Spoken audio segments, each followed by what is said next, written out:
You think those recipes your grandmother made from scratch just naturally disappeared? Think again.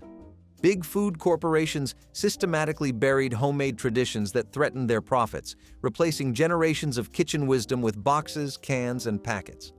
Let's dig into 30 banned recipes big food companies hoped you'd forget. Homemade lard pie crust was the gold standard for flaky pastry before Crisco launched its campaign to replace animal fats with hydrogenated vegetable shortening. Grandmothers rendered their own lard from pork fat, creating crusts so tender they shattered at the touch of a fork. The process was simple: cutting cold lard into flour with salt, adding just enough ice water to bind, then chilling before rolling. The result was layers so delicate they seemed to float, with subtle richness that complemented both sweet and savory fillings.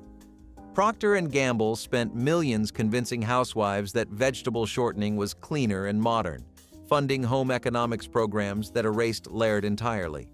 By the 1950s, women believed lard was unhealthy, despite centuries of evidence otherwise. The irony is that trans fats in hydrogenated shortening proved far more dangerous than natural lard ever was.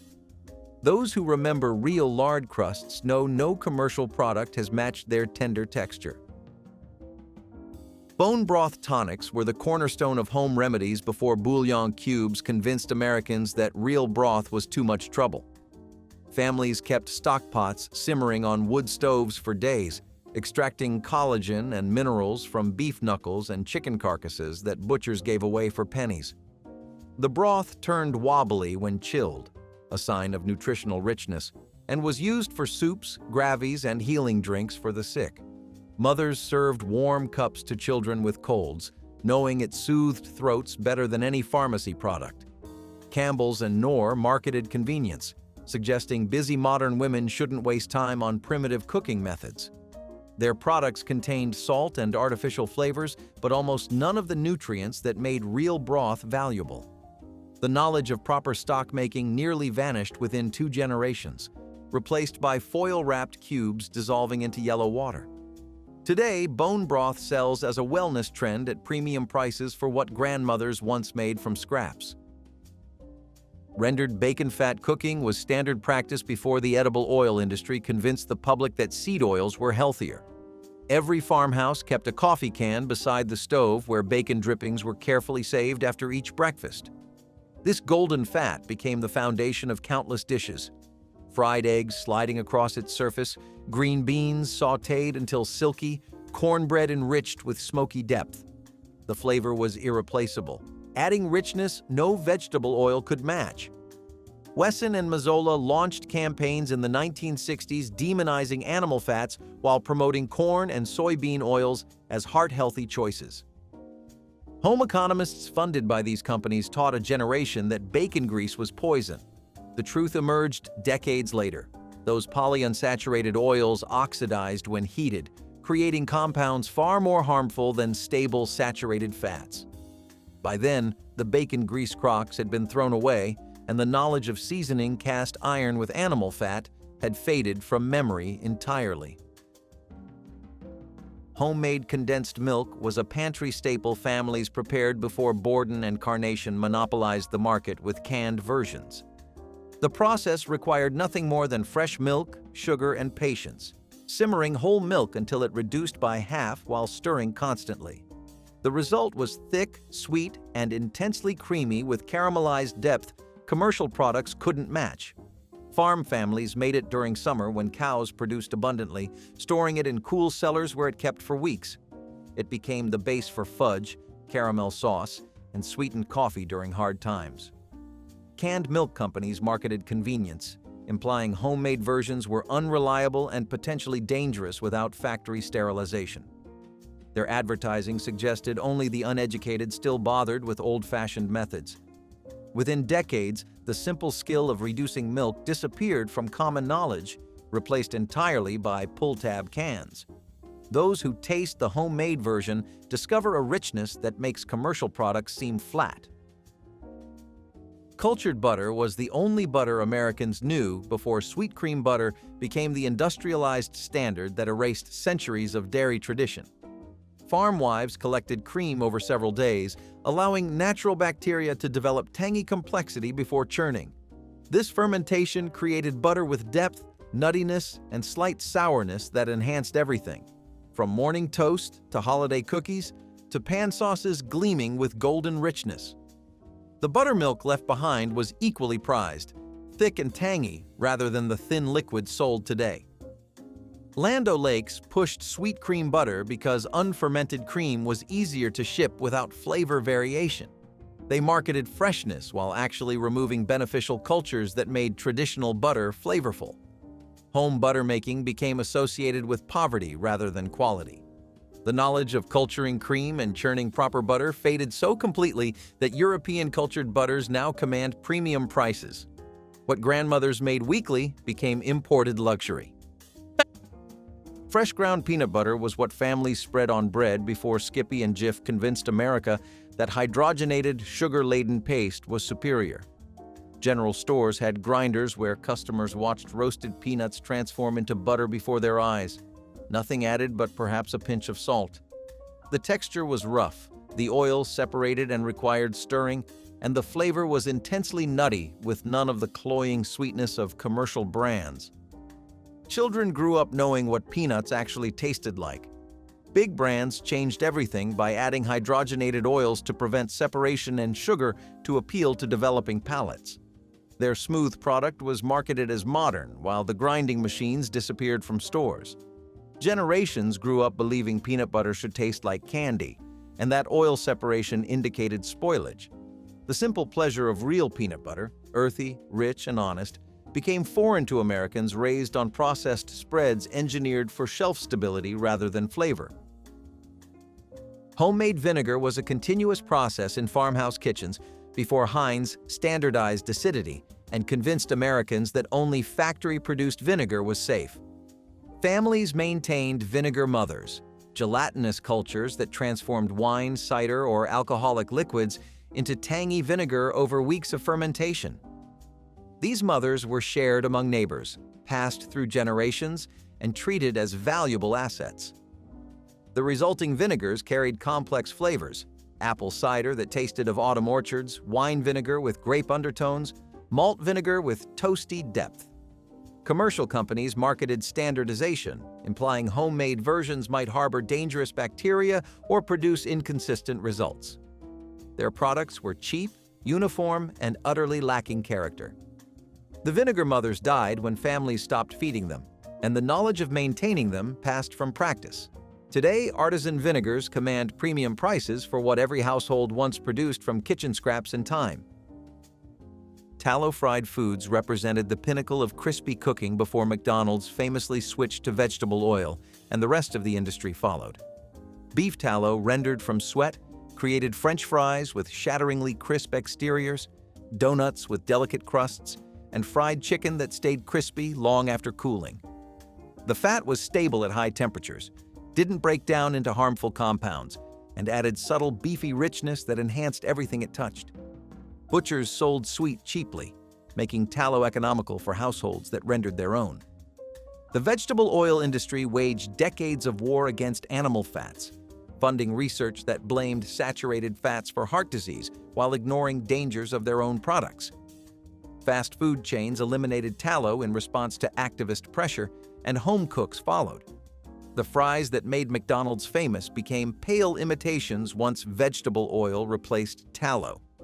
An entire generation has never tasted properly tallow-fried food or known such crispy perfection. Homemade gelatin from bones was the foundation of aspics and desserts before Knox and Jell-O reduced this ancient food to flavored powder in paper boxes.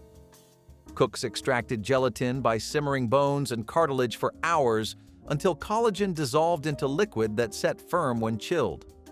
This natural gelatin had nutritional properties processed versions lacked, supporting joint health and aiding digestion. Savory aspics showcased cold meats in glistening clarity, while fruit desserts wobbled with homemade purity. Gelatin companies marketed convenience, packaging their product with artificial colors that transformed gelatin into children's party food rather than nourishment. Making real gelatin required bones that butchers stopped saving once demand disappeared and time modern schedules supposedly couldn't spare. Within 2 generations, the skill vanished so completely that most Americans don't realize gelatin comes from animals. The artificially green desserts dominating potlucks bear no resemblance to grandmother's rich creations. Sourdough bread sustained civilizations for millennia before commercial yeast manufacturers convinced bakers that wild fermentation was unreliable and old-fashioned. Every household maintained a starter, a living culture of wild yeasts and bacteria that transformed flour and water into tangy, complex bread. Starters were named, fed daily, and passed through families like precious heirlooms. The bread they produced had depth commercial yeast couldn't match, with chewy crusts and flavors developing over long fermentation. Fleischmann's and Red Star changed everything by selling standardized yeast that worked in hours, marketing speed while home economists taught that sourdough was temperamental. Bakers abandoned their starters, and wild yeasts that had adapted to specific kitchens over decades died out. The knowledge of maintaining sourdough became rare, surviving mainly among artisan bakers. Commercial bread became soft and dependent on additives. What every grandmother knew, that real bread takes time, became specialized knowledge. Homemade mayonnaise was the only mayonnaise anyone knew before Hellmann's and Kraft convinced Americans that emulsification was too difficult for home cooks. The process took minutes, whisking egg yolks with oil until they transformed into thick, glossy sauce flavored with lemon juice and a touch of mustard. Fresh mayonnaise had brightness and richness that jarred versions couldn't approach, with clean flavor that enhanced rather than masked foods. Every cook knew how to make it, adjusting consistency to personal preference. Commercial brands marketed convenience and shelf stability, implying homemade versions were risky from raw eggs. Their products contained stabilizers, preservatives, and sugar that extended shelf life to months. Within a generation, the simple skill of emulsifying eggs and oil became intimidating rather than routine. Children grew up believing mayonnaise came only from jars and that making it required special equipment. The fresh, bright flavor of real mayonnaise became a restaurant luxury. Sweet puddings were beloved desserts that disappeared when butchers stopped saving the hard fat from around beef kidneys. This firm white fat created puddings with texture no other ingredient could match. Moist, rich, and substantial enough to serve as complete meals. Steamed for hours in cloth-wrapped basins, sweet puddings emerged glossy and dense, whether filled with dried fruit for Christmas or encasing meat in gravy for weeknight suppers. The fat melted slowly during cooking, basting the pudding from within and creating tender crumb. Vegetable shortening manufacturers convinced home cooks that their products were cleaner substitutes, but results were never the same. Suet's unique crystalline structure created lightness that imitations couldn't replicate. Butchers stopped saving suet when demand disappeared, and the knowledge of preparing it faded from common practice. Today, only specialty shops carry suet, and the puddings that defined British-American home cooking survive mainly in heritage cookbooks. Raw milk cheeses were standard before pasteurization laws, and dairy lobbying convinced Americans that unpasteurized dairy was dangerous. Farm families made fresh cheese from morning milk, creating curds with complex flavors reflecting their cows' diets and local terroir. These cheeses developed character as they aged, sharp, nutty, or tangy, depending on milk and technique. The process was simple enough that children learned it young, turning surplus milk into protein that's stored through winter. Large dairy processors pushed pasteurization not primarily for safety, but because standardized milk was easier to process at industrial scale. Raw milk cheese became illegal to sell fresh, killing the farm-gate cheese trade that sustained rural economies. The beneficial bacteria that gave traditional cheese its complexity were destroyed along with potential pathogens. Today, raw milk cheese requires 60-day aging and sells at premium prices, making what farm wives made weekly into artisanal luxury. Homemade breakfast cereals nourished families for generations before Kellogg's and General Mills convinced Americans that only factory-processed grains were safe. Mothers toasted oats with honey and nuts, creating granola with crunch and depth that boxed cereals couldn't match. Families soaked grains overnight in buttermilk, making porridges more nutritious than instant versions. Muesli combined raw oats with dried fruits and seeds, requiring nothing more than a bowl and milk. These breakfasts cost pennies and provided sustained energy without sugar crashes. The cereal companies spent millions on cartoon mascots and toy prizes, targeting children who demanded colorful boxes. They marketed speed and convenience while hiding ingredient lists filled with sugar and artificial flavors. Within decades, homemade cereals became associated with health food extremism rather than common sense. The simple knowledge of toasting grains or soaking oats overnight disappeared from most kitchens entirely. Meat drippings gravy was the foundation of Sunday dinners before gravy packets convinced Americans that pan drippings were waste to be discarded. After roasting any meat, cooks would pour off the rendered fat and browned bits, whisking in flour to create a roux that thickened into sauce. The gravy carried concentrated flavor from the meat itself. The caramelized proteins, the rendered fat, the juices collected during cooking. Nothing from a packet could approach this depth. Every grandmother knew the technique, adjusting flour and liquid by feel until gravy reached perfect consistency. Commercial gravy manufacturers marketed convenience, implying that homemade gravy was difficult and unreliable. Their products contained salt, thickeners, and artificial flavors designed to approximate what drippings provided naturally. Young cooks grew up never learning that gravy came from the roasting pan, never understanding that the fond stuck to the bottom was flavor waiting to be unlocked. Lacto-fermented vegetables preserved harvests for millennia before commercial canning made traditional fermentation seem unnecessary. Families packed cucumbers, cabbage, and other vegetables into crocks with salt and water, allowing beneficial bacteria to transform them over weeks. The results were tangy, crunchy, and alive with probiotics that supported digestive health. Sauerkraut, pickles, and kimchi kept through winter without refrigeration, providing vitamins when fresh produce was unavailable. Vinegar-based pickling replaced lacto-fermentation because it was faster and more predictable. Commercial pickle manufacturers used pasteurization that killed beneficial bacteria, creating products that were sour but nutritionally dead. The knowledge of maintaining fermentation crocks, of testing brine strength, of knowing when vegetables were properly preserved, all faded within 2 generations. Today, fermented vegetables command premium prices at health food stores for what every grandmother produced in her cellar. Whole milk cooking defined American cuisine before the dairy industry convinced consumers that skim and low-fat versions were healthier. Recipes called for rich, creamy milk that added body to sauces, tenderness to baked goods, and satisfaction to every dish it touched. Cream soups were actually creamy. Custards set firm and silky, and bechamel had substance that bound casseroles into cohesive wholes. The fat in whole milk carried flavor and created textures that watery substitutes couldn't replicate. Dairy processors pushed reduced-fat products because they could sell the extracted cream separately, essentially charging consumers twice. They marketed health benefits that later research contradicted, suggesting whole milk caused heart disease despite traditional populations thriving on full-fat dairy. Recipes written for whole milk failed when made with skim, leading cooks to abandon traditional dishes rather than seek proper ingredients. The rich comfort of real milk cooking became memory. Cod liver oil tonics were standard medicine cabinet items before synthetic vitamins convinced Americans that pills could replace whole food nutrition.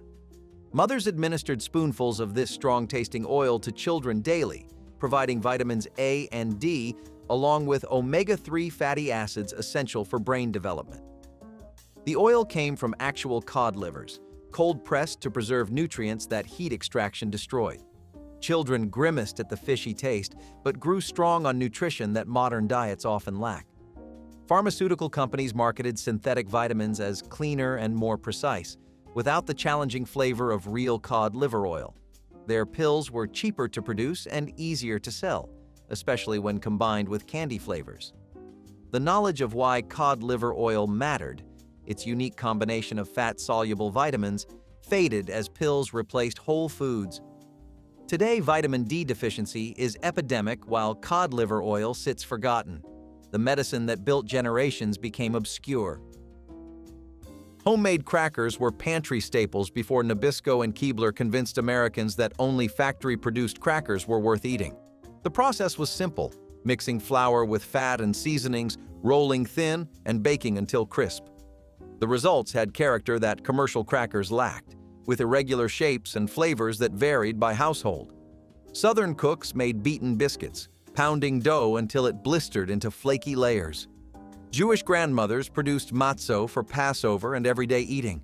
Every culture had its cracker tradition passed through generations. Commercial manufacturers marketed uniformity and convenience, packaging identical crackers in moisture-proof wrappers that lasted months. Their products contained stabilizers that extended shelf life while homemade crackers stayed fresh for days. The simple pleasure of baking crackers disappeared as ovens were used less and packages opened more. Children grew up believing crackers only came in boxes. Real buttermilk was the tangy liquid left after churning butter, prized for baking and drinking before dairy companies replaced it with artificially cultured skim milk. Traditional buttermilk had richness from residual cream and complex flavor from bacteria that developed during butter making. It made biscuits impossibly tender, pancakes fluffy, and fried chicken crispy through its acidic tenderizing action. Farm families drank it cold on summer afternoons, appreciating its refreshing tartness. Commercial dairies found they could simulate buttermilk by adding cultures to skim milk, creating a thinner product that cost less.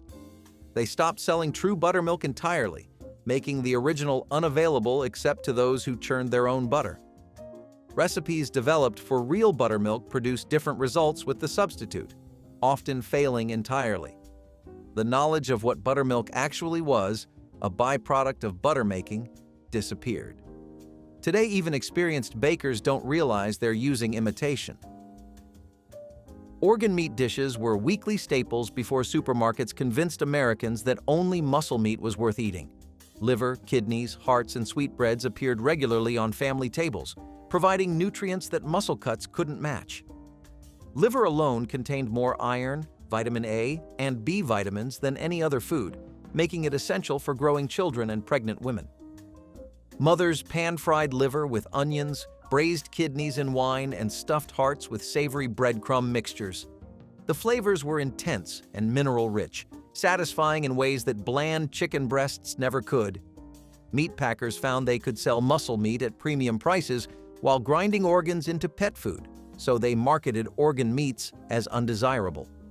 Within a generation, Americans forgot that their grandparents considered liver a treat. The nutritional wisdom of nose-to-tail eating disappeared, replaced by boneless monotony. Today, organ meats sell cheaply while supplements try to replace the nutrients they once provided.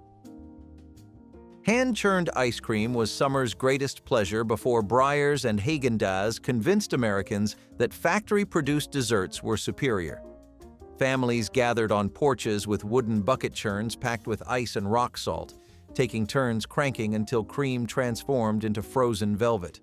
The base was simple: cream, sugar, eggs, and whatever flavors the season provided. Fresh peaches in August, strawberries in June, vanilla beans scraped by hand. The texture was incomparable, dense and rich without the air that commercial ice cream pumps in to increase volume. Children fought for the dasher, licking every trace of ice cream from its paddles. The process took time and effort, but that was part of its value. Commercial ice cream companies marketed convenience and consistency, implying that homemade ice cream was unreliable and too much work. Their products contained stabilizers, emulsifiers, and corn syrup that extended shelf life while diminishing flavor. The ritual of family ice cream making vanished within decades. Homemade fruit leather was how families preserved summer's bounty before fruit roll-ups filled with corn syrup replaced the real thing. Mothers pureed ripe fruit, apricots, plums, berries, whatever grew abundantly, spread it thin on oiled boards, and dried it slowly in warm ovens or summer sun. The result was chewy, intensely flavored sheets that kept for months without refrigeration. Children tore off strips as snacks, getting concentrated nutrition from fruit that would otherwise spoil. The process required nothing but fruit, patience, and warm air. Snack companies created fruit-flavored products containing more sugar and additives than actual fruit, marketing them as healthy while hiding ingredient lists. Their products were uniform, brightly colored, and utterly lacking the complex flavors of real dried fruit. The knowledge of preserving fruit this ancient way faded as packaged snacks filled lunchboxes. Today, artisan fruit leather sells at premium prices for what every household once made from garden surplus. Homemade marshmallows were confections that bore no resemblance to the puffy cylinders Kraft convinced Americans were the real thing. Traditional marshmallows were made from actual marshmallow root, whipped with sugar and egg whites into cloud-like pillows that melted on the tongue. Later versions used gelatin but retained handmade quality that mass production destroyed. The texture was tender and yielding, nothing like rubbery commercial versions that bounce when squeezed. Families made them for holidays, cutting cubes and dusting with powdered sugar. The flavor was subtle and sweet, perfect for hot chocolate or eaten alone. Commercial manufacturers replaced quality ingredients with corn syrup and stabilizers, creating products optimized for shelf life rather than taste. They marketed convenience while the knowledge of real marshmallow making faded. Today, handmade marshmallows appear in specialty shops at luxury prices for what grandmothers once made in their kitchens. Real maple syrup cooking was standard in northern kitchens before corn syrup manufacturers flooded the market with imitation products. Families used maple syrup for everything: sweetening oatmeal, glazing hams, baking pies, and making candy that snapped when cooled. The flavor was complex and earthy, varying by region and season in ways artificial syrups couldn't replicate.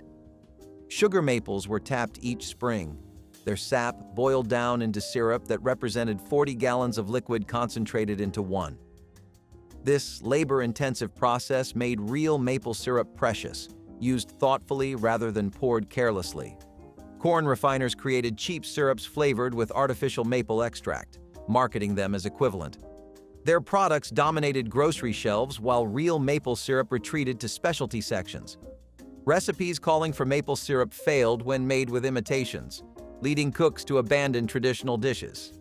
The distinctive flavor of real maple cooking became rare. Homemade ketchup was a fall ritual before Heinz convinced Americans that only factory-produced condiments were safe.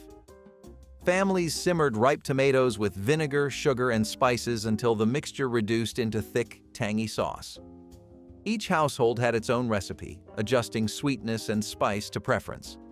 The flavor was brighter than commercial versions, with tomato actually tasting like tomato. Canning jars lined cellar shelves, providing year-round supply from summer's harvest.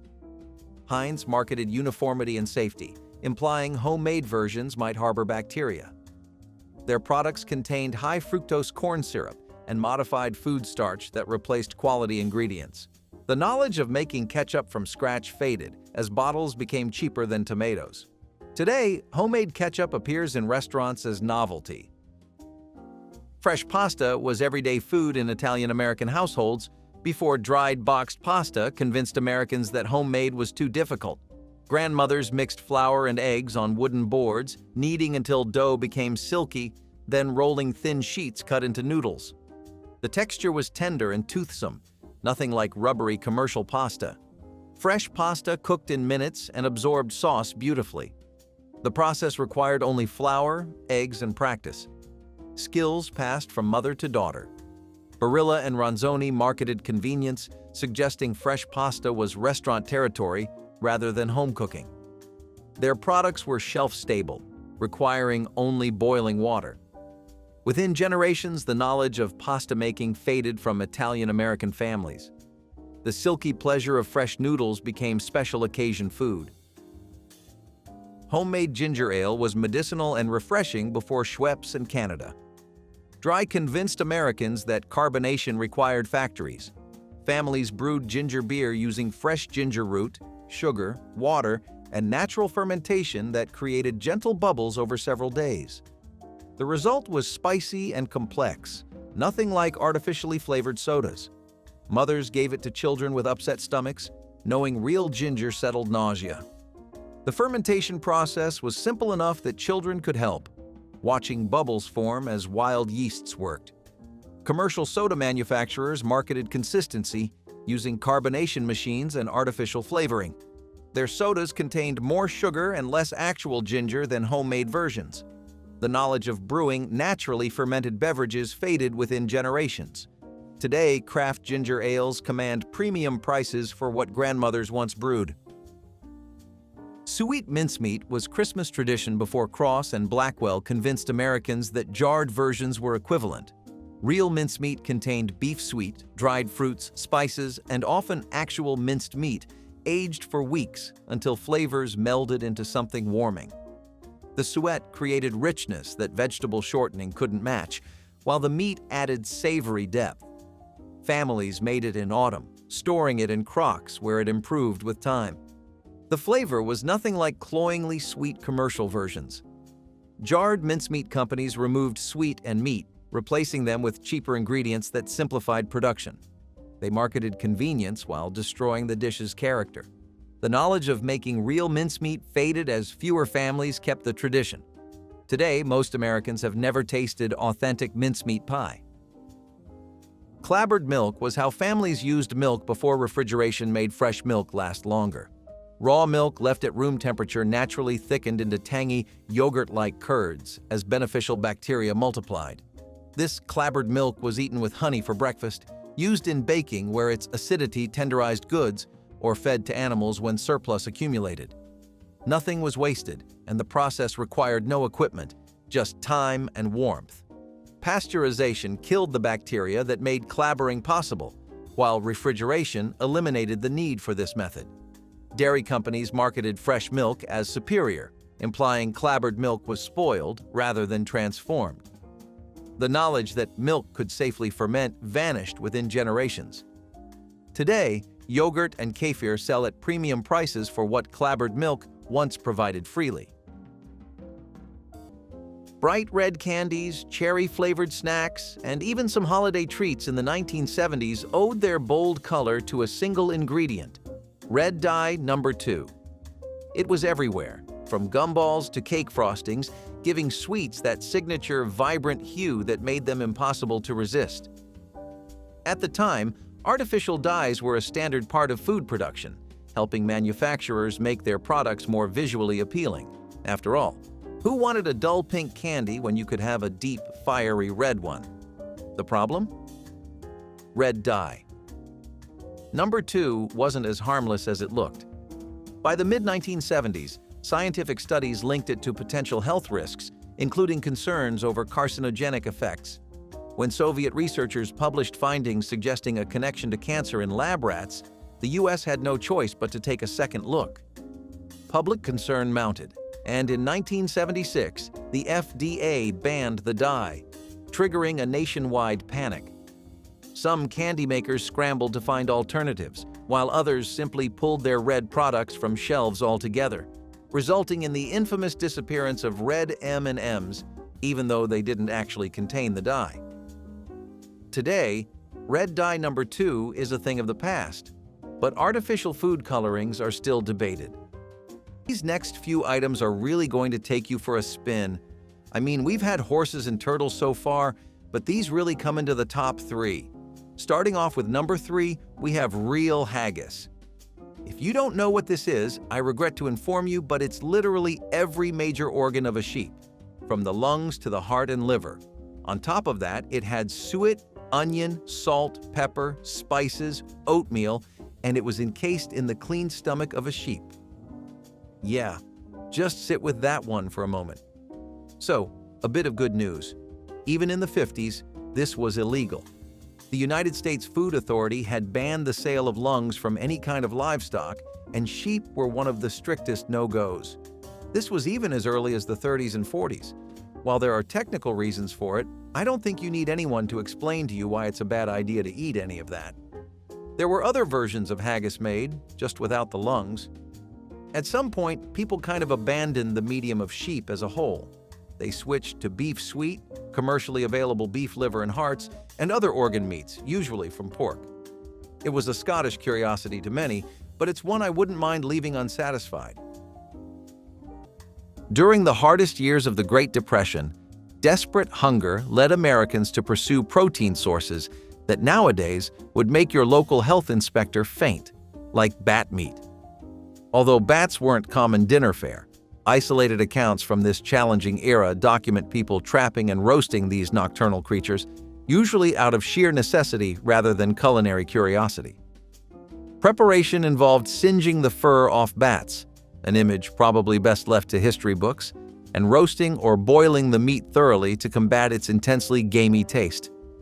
Some Depression-era home chefs optimistically suggested marinating bat meat overnight, perhaps hoping to mask flavors described politely as unusually pungent.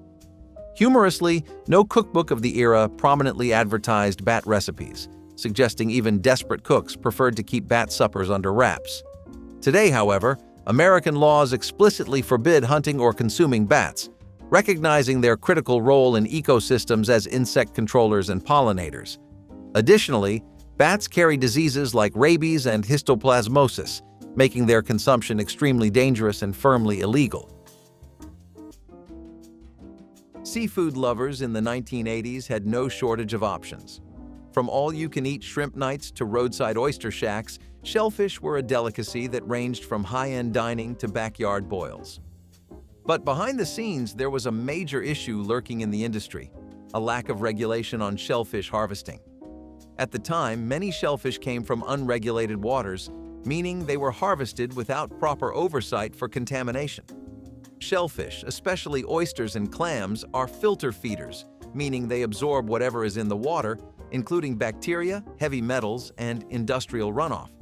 When shellfish were harvested from polluted waters, they sometimes carried toxins, parasites, and dangerous bacteria like Vibrio and hepatitis A. Public health officials knew this was a problem, but enforcement was inconsistent. While some states had monitoring programs, many shipments of shellfish, especially imports, weren't properly inspected.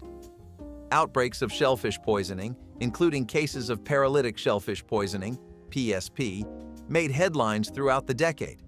Eventually, stricter laws were put in place. The Interstate Shellfish Sanitation Conference worked with the FDA to create tighter safety regulations, requiring more rigorous testing and tracking. On Burns Night or at a Scottish family gathering, it wasn't unusual to see guests passing around a steaming oatmeal-stuffed sheep's stomach, proudly known as haggis. This traditional dish, born of necessity and full respect for the animal, was celebrated by immigrants in early 20th century America, especially in communities determined to keep their culinary roots alive. In the 1920s, authentic haggis was both accessible and uncontroversial, often made right at home. The classic preparation called for finely minced sheep liver, heart, and lungs mixed with oats, sweet, onions, and spices. The mixture was stuffed into a sheep's stomach and boiled for hours. The result was a dense, savory pudding served with potatoes and turnips, a dish praised more for heritage than presentation. In Scotland, it's a national treasure. In the US, it became a legal target. The issue? The lungs.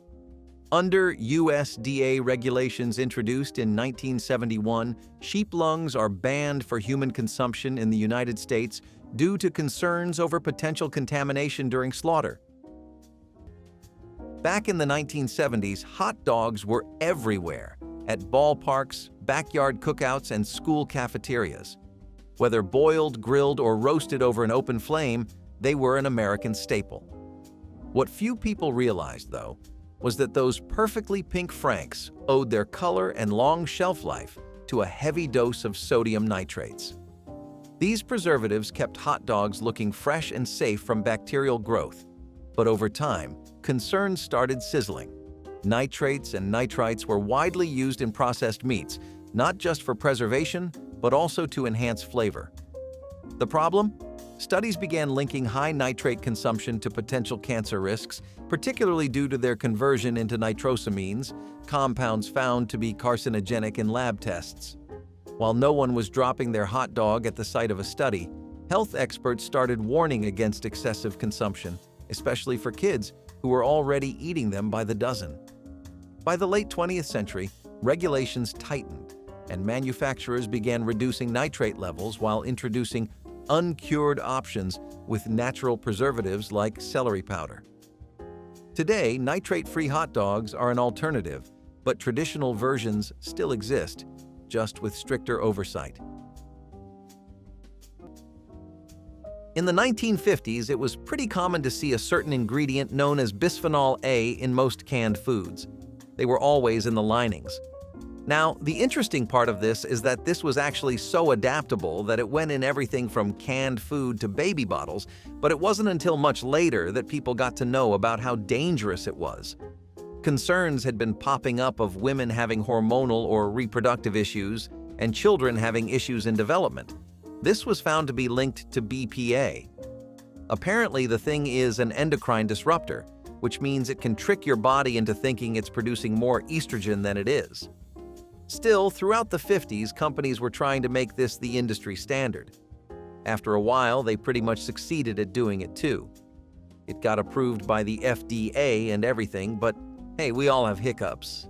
Any Campbell's or Heinz products would usually have it, and lots of canned fruits also were built with it. Pretty weird how easy it is for this stuff to get around, huh? Imagine rummaging through a pantry full of unlabeled jars, playing culinary roulette with tonight's dinner. Exactly what many Depression-era families did with canned goods without expiration dates or labels.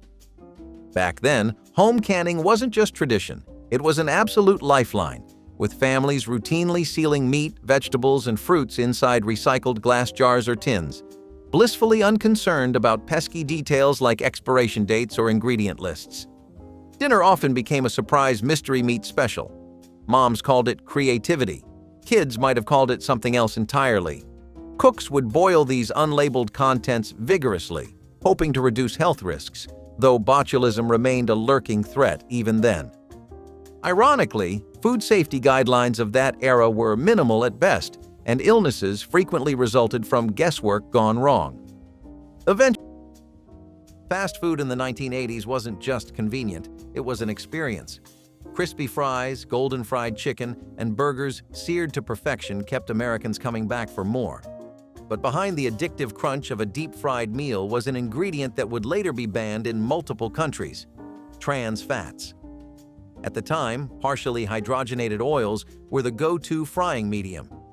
These fats extended shelf life, improved texture, and were cheaper than natural alternatives.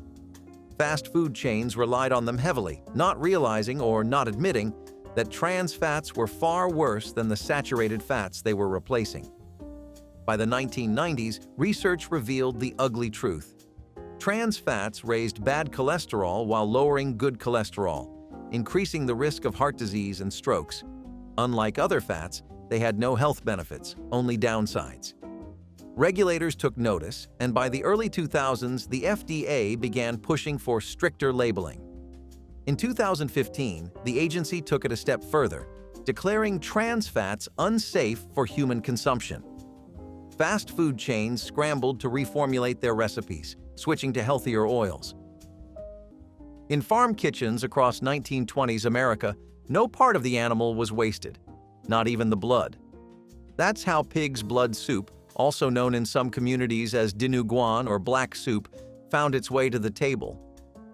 For immigrant families from Eastern Europe, Asia, and the American South, it wasn't just a cultural carryover, it was a matter of thrift and survival. When you raised and butchered your own hogs, making use of the blood wasn't unusual. It was expected. Typically prepared by simmering fresh pig's blood with vinegar, garlic, onions, and various seasonings, the soup thickened as it cooked and developed a rich, earthy flavor. Some recipes added offal or meat chunks for texture. Served over rice or bread, it was hearty, filling, and undeniably efficient. The key ingredient, however, had to be handled with precision. Blood spoils fast, and mishandling could lead to serious health risks. By the mid-20th century, food safety regulations began tightening.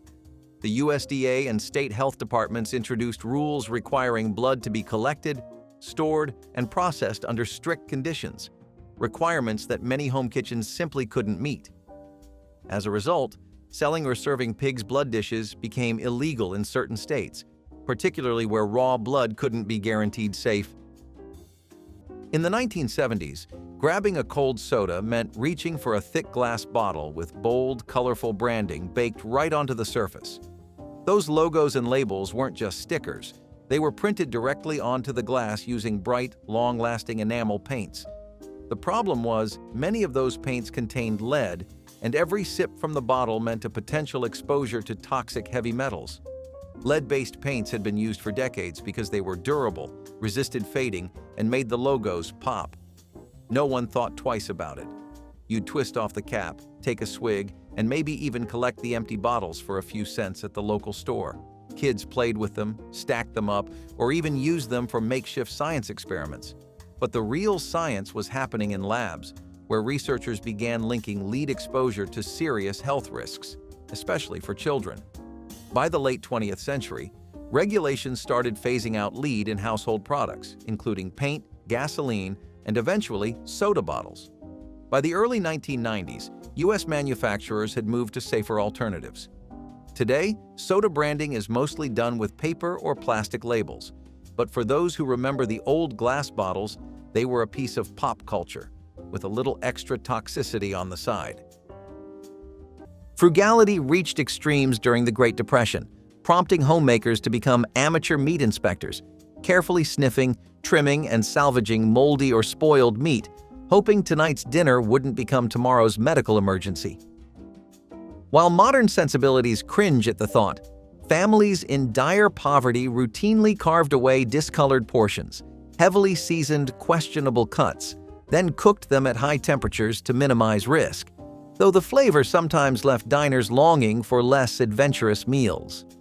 Depression-era recipe books quietly hinted that spoiled meat could be resurrected by lengthy boiling or vinegar marinades, presumably on the theory that vinegar masked more sins than it absolved. Surprisingly, this wasn't entirely misguided. Boiling could neutralize some bacteria, though it did little to eliminate dangerous toxins already present. Eventually, as understanding of foodborne illnesses grew, health officials recognized consuming spoiled or moldy meat wasn't a test of toughness, but a genuine public health threat. Strict federal food safety regulations emerged, explicitly forbidding restaurants and stores from selling spoiled products and making it illegal to knowingly distribute unsafe. In the 1980s, not everyone had the patience or the jaw strength for tough cuts of meat. The solution? A sprinkle of magic meat tenderizer, an instant powder that promised to turn even the toughest steak into something butter soft. For home cooks and restaurants alike, these products were a game changer. But what made them so effective also made them a concern. Many of these tenderizers relied on papain, from papayas, and bromelain, from pineapples, natural enzymes that break down muscle fibers. Used in small amounts, they were perfectly safe. But in the 80s, some brands took it too far, loading their products with unregulated concentrations of these enzymes. This led to serious questions about how much was too much. Overuse didn't just soften meat, it started breaking down proteins in the mouth and digestive tract, causing irritation and, in some cases, allergic reactions. Regulators took notice.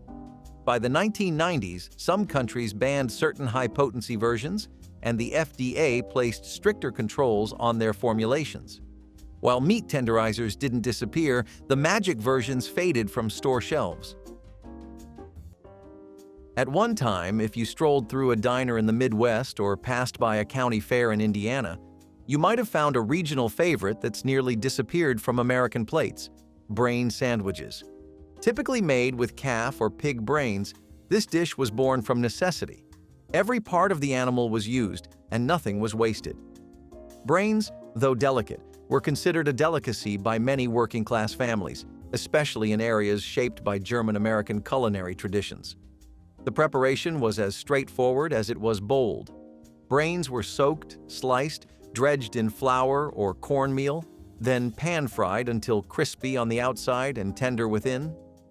Served between slices of white bread or on a hamburger bun, often with mustard or onions, the brain sandwich offered both protein and pride in thriftiness.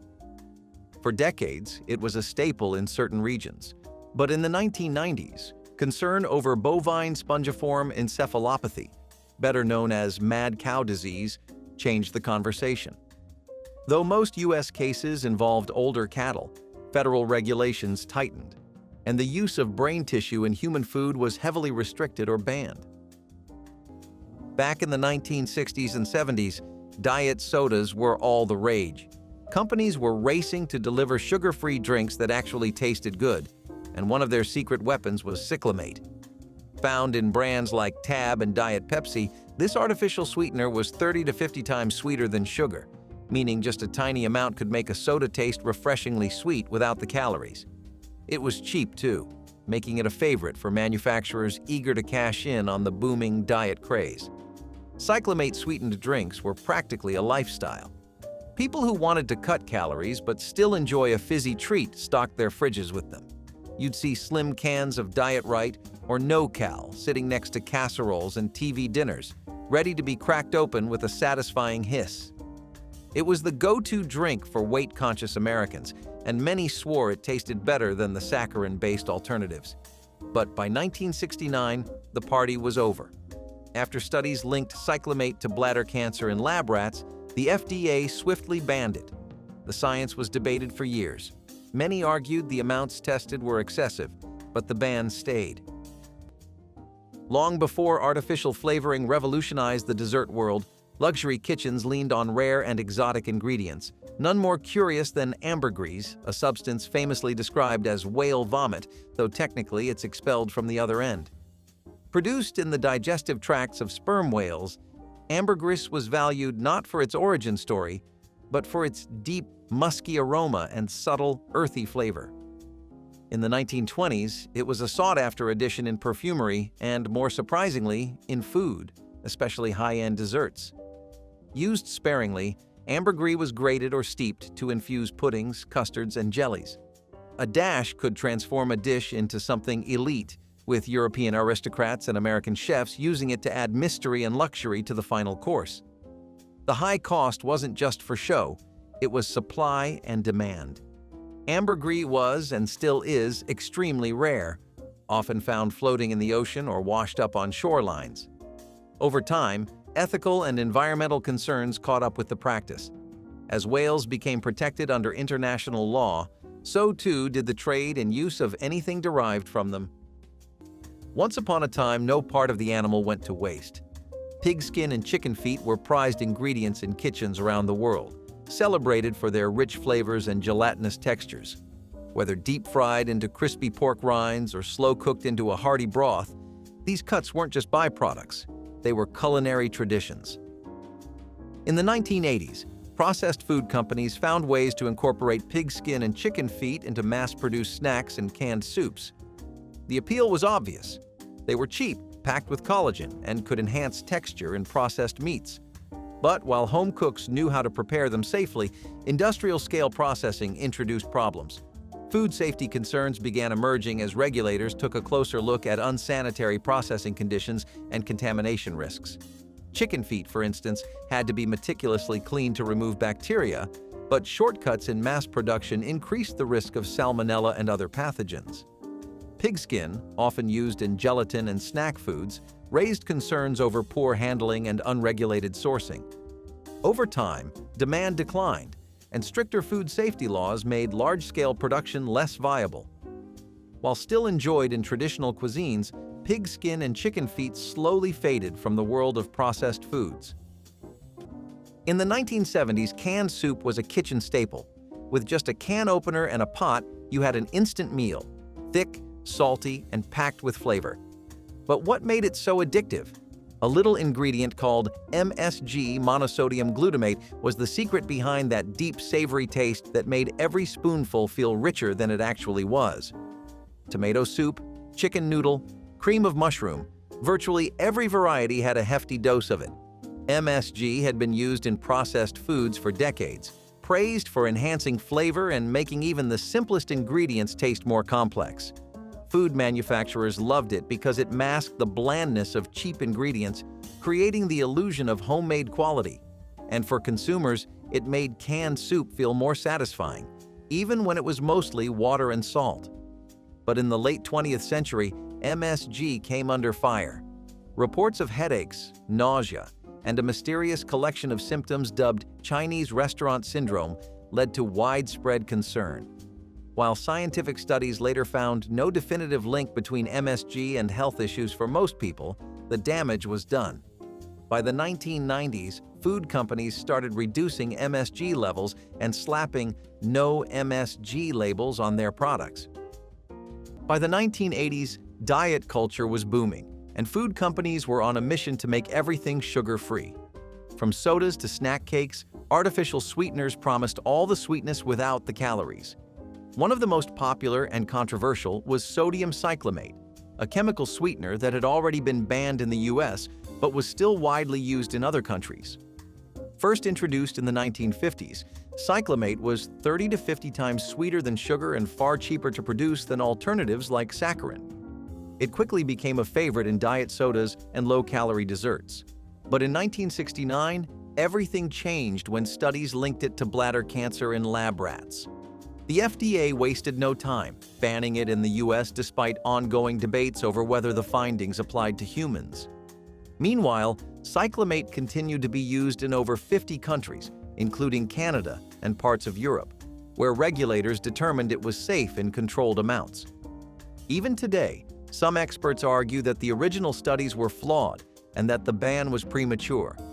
Regardless, Americans had to look elsewhere for their artificial sweetness, leading to the rise of aspartame and sucralose. Before colas and lemon lime took over American soda fountains, the reigning flavor of old-fashioned refreshment was rooted, literally, in the forest floor. Drinks flavored with sassafras oil, especially old-school root beer, were beloved across the country in the 1920s. Extracted from the bark or root of the sassafras tree, this oil gave beverages their spicy, sweet kick, instantly recognizable and uniquely nostalgic to anyone who grew up with it. Sassafras wasn't just flavor, it was folklore. Touted in tonics and homemade concoctions, it was believed to purify the blood, cure colds, and promote general well-being. Homebrewers and soda companies alike used the oil to produce batches of root beer and tea, and it was often enjoyed chilled on porches or poured over ice cream for floats.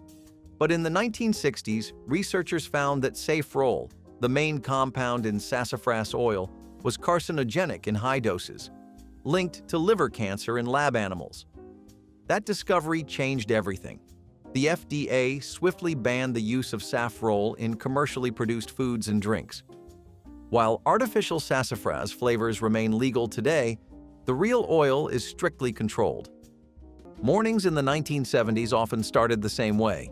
Parents sipping their coffee, kids getting ready for school, and, in many households, children drinking coffee right alongside the adults. It wasn't unusual.